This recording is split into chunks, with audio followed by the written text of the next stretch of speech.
Fortnite pro players have secretly been using exploits and kept the whole thing hidden from the public. Today I'm going over 25 of the most infamous exploits in Fortnite history. If you think of Fortnite exploits, one name comes to mind, and that's Tfue. He was making a lot of the early Chapter 1 exploits popular, one of them being the invisible crouch peek. To do this exploit, you would have to keybind your crouch to F1, your jump to F2, and your shot to F3. You would basically press F1, F2, F3 in a perfect sequence really fast. This would allow you to pretty much never be seen when you're shooting your opponents, and they could not get a shot off on you. Clips of Tfue doing this initially blew up, but Epic acted quickly. Let me know if you guys remember all these exploits, especially the last ones that pro players kept secret.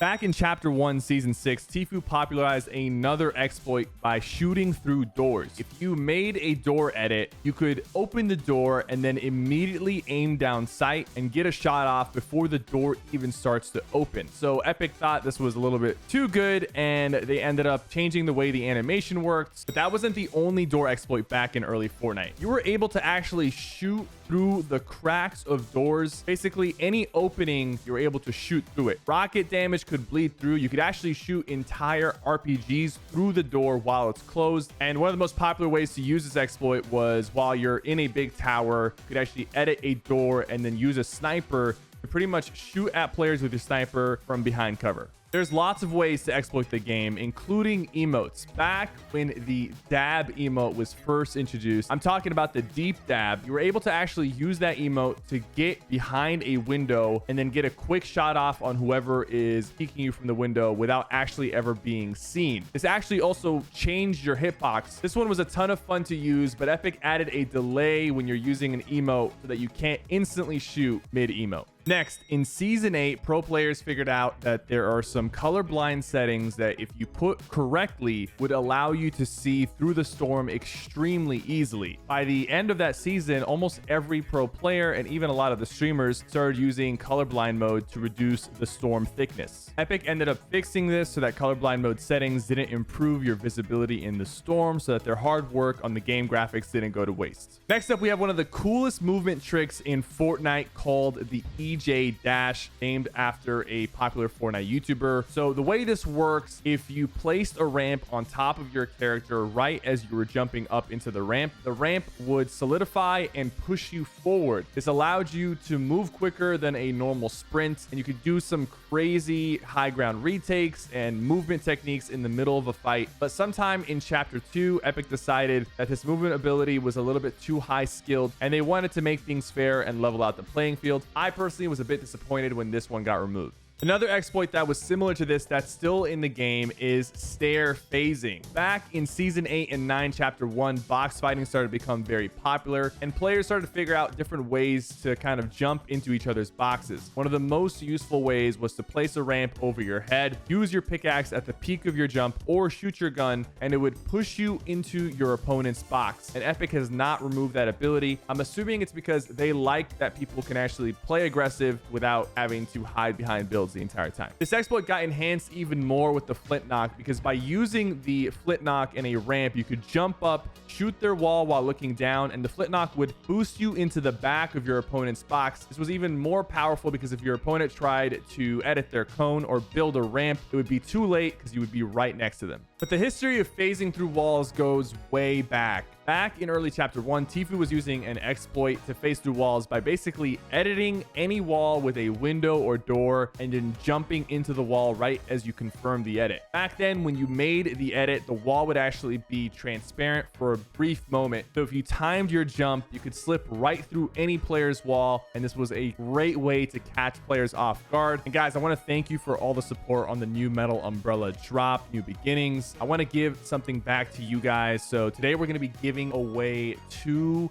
Metal Umbrella loot boxes to 2 of you out there watching. It's going to be on my Instagram, and all you have to do is follow me on Instagram, follow Metal Umbrella, and then go tag a friend on the Metal Umbrella giveaway post. Best of luck to all you guys. You might walk away with some Metal Umbrella apparel. Let's get back into the video. Another popular exploit about getting into people's boxes was using a cone and an RPG. If you were standing on top of someone's box and you shot your RPG on a different surface of the cone, it would not do any damage to you, but it would instantly break all their builds. You would pretty much drop down into their box and they wouldn't even see it coming. Epic ended up making the RPG explosion kind of wrap around a little bit more. So this exploit still works, but it's a lot harder to pull off. And it doesn't stop there. Tfue popularized a method of a double trap that made it dangerous to be inside your own box. The way this one worked was if you took someone's roof and started spamming the trap button on top of their roof, it would place a trap on the top facing up. It would also place a trap inside their box facing down towards them. This way you could place both traps safely without ever making any edits and giving your opponent a chance to shoot back at you. This was in the game for a few weeks before Epic decided to patch it. Now, this exploit right here is probably one of the most OG exploits and one of the first ones I ever saw firsthand when I started playing Fortnite all the way back in 2017, and that's fast farming. The way this worked is you could swing your pickaxe, immediately swap weapons, and then swap back to your pickaxe, and the pickaxe swing animation would end early, so you could repeat this over and over. By doing this properly, you could farm materials 4 to 5 times faster than a normal player. Another super OG exploit was the shopping cart plus minigun exploit. The shopping cart was a meme vehicle that got added to the game, our first ever real vehicle, but people figured out that if you hopped on the back of the shopping cart and you shot a minigun in the opposite direction, you could actually build up an insane amount of momentum and speed and just start zooming through the map. This was back when our only mobility was launch pads. We didn't have vehicles or shockwaves, so using this felt mind-blowing. Now, this one isn't really an exploit, but a big abuse of a mechanic. Epic decided that building was getting too strong and they wanted to add more counters. One of the things they added was the DEAGLE, and the DEAGLE could one-shot fully built wooden walls from any distance. And what players started to figure out and abuse was using an RPG and a DEAGLE. If you shot the RPG and you timed the DEAGLE shot perfectly, the RPG would slip through people's turbo build and damage them instantly. The DEAGLE was abused heavily. Players could shoot at your builds from literally 300 meters and instantly one-shot any wooden wall. Epic decided that this was a little too much and eventually nerfed the DEAGLE. In Chapter 2, the exploits didn't stop. Players figured out that